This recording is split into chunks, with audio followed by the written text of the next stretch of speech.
Welcome back, everyone. There's another kind of variable called a bool variable, and it's really important because it is a true or false, and you have to use this a lot. It doesn't matter if you're making apps or games or whatever you're making, you tend to use Boolean variables quite a bit.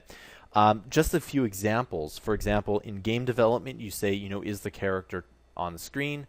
Is the character live? Is the game over happening?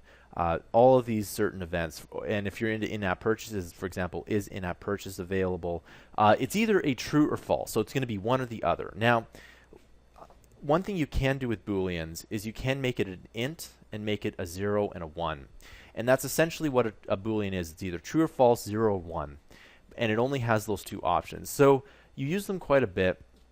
And a lot of times, for example, on mobile devices, you, for example, say is rotated, yes or no, or can the device rotate, yes or no. There's a lot of Boolean variables, and you use them quite a bit. So let's just go ahead and let's type this in. We'll call this, you can't call it Boolean.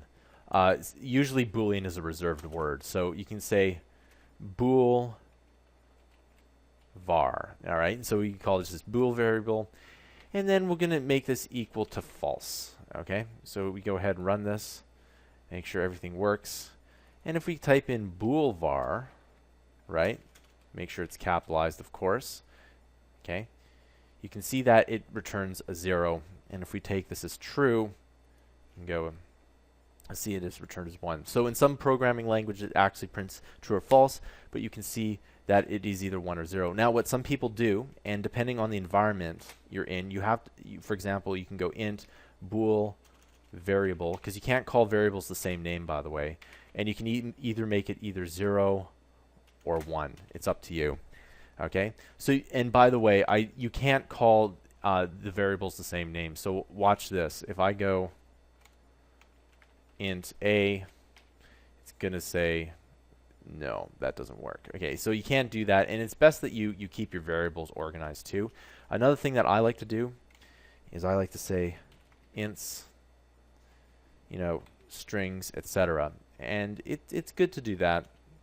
And if you really want to, and what I like to do is I say, this is used for blank, because I can't tell you how many times I've come back to a project and I come up with all these variables. And by the way, you should name your variables what they're supposed to be. Int A, int B, etc.